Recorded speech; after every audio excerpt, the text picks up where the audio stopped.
Never underestimate the power of arrested time in your life.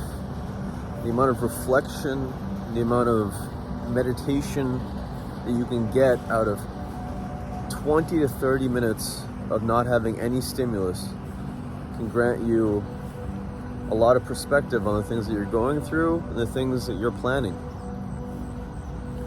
I know a lot of times in my life, recently especially, I've been quite difficult to find arrested time or give myself that love of a dopamine fast, right? No music, no watching videos, no uploading things, no talking to friends, just sitting there and thinking about what I'm going through and whether or not I'm on the right path. Arrested time can come in a lot of different forms, but really it just comes down to depriving yourself of stimulus that otherwise would keep you entertained.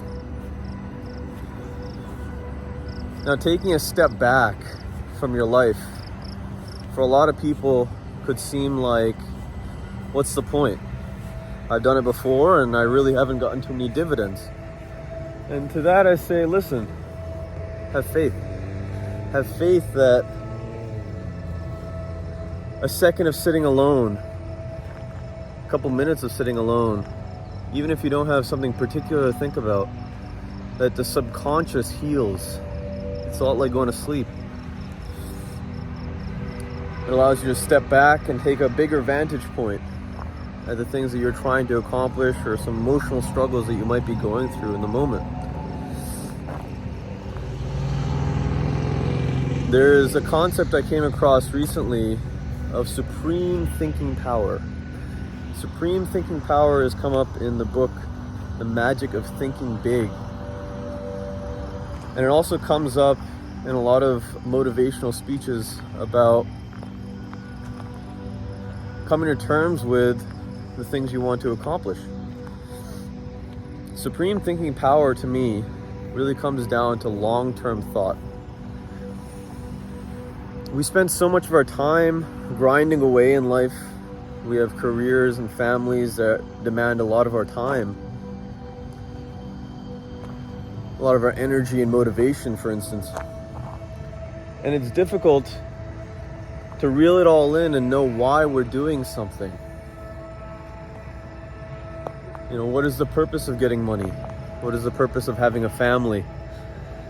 You know, are we really satisfied with the things that we've set ourselves up with? And arrested time can sometimes give us the answer to that. Even if you don't come to a conclusion in that 20 to 30 minutes of relaxing without any stimulus, I believe that subconsciously we form neural connections that allow us to dwell and come to terms with our actions and potentially things that we have regret in. And it's said that a lot of the greatest leaders in our time and in the past have spent days alone, you know, significant amount of time alone, because they have to, where everyone else is in the grind with their heads down and propelling, you know, their businesses or whatever they're working on. Leaders, they need time to think. We need time to think. And even if you're not leading, you need time to think about the things that you've built for yourself.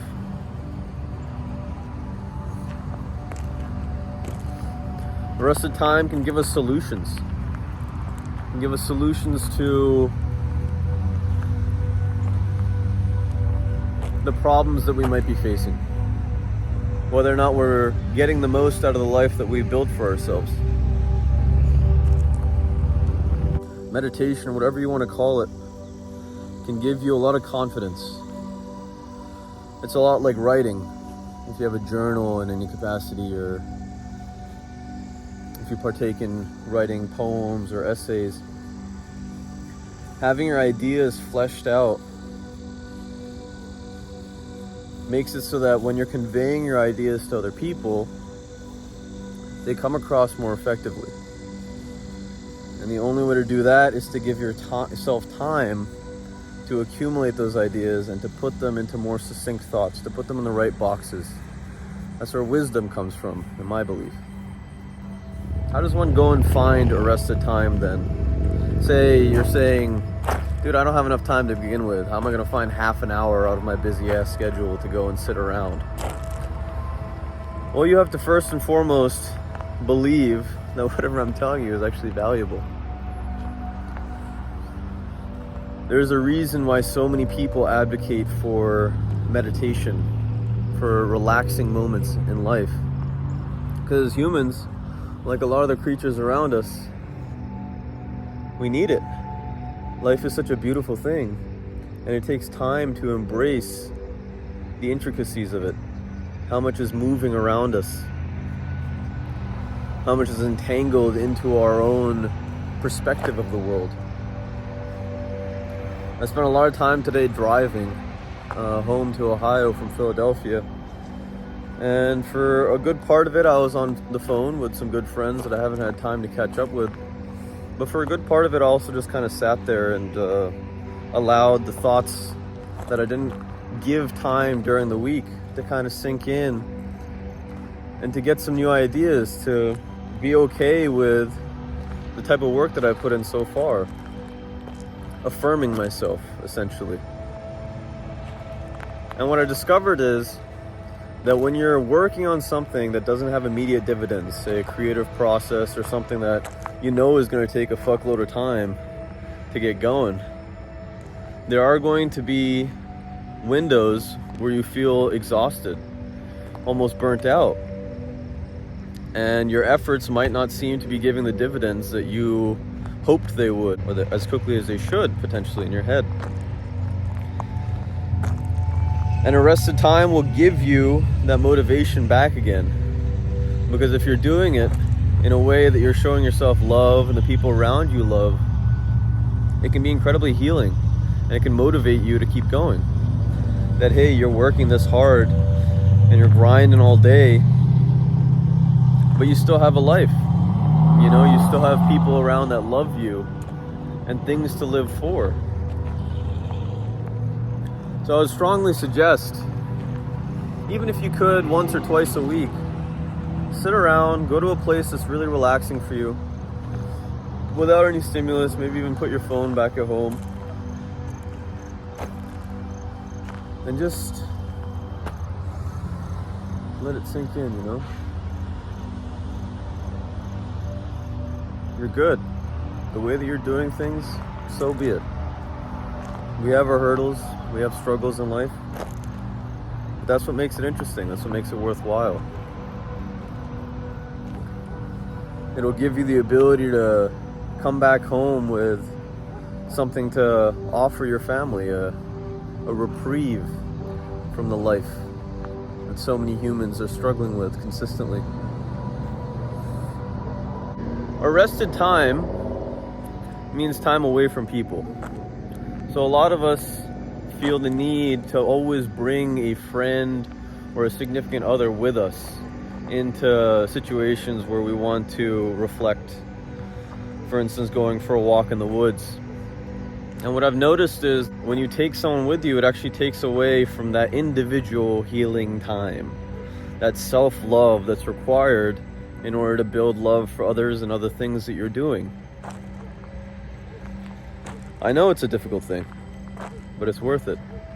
And it's worth it merely because some of the most intelligent, beautiful minds in our society and the human species have taken hours and hours out of their life to spend alone, without dopamine, without a rush of stimulus. So it's food for thought. Do you get enough of that in your life? Answers in the comments below. I'd be curious. But I promise you, arrested time is a solution to a lot of those innate problems that people have. I make these videos once a day. My goal is to give you and myself some tools to build our emotional intelligence, so that we can persist and so that we can inspire those that we love. So like, comment, and subscribe. I'm trying to grow my channel, trying to get to 100 followers. That'd be awesome. And I'll be seeing you. Take care of yourself. Ciao.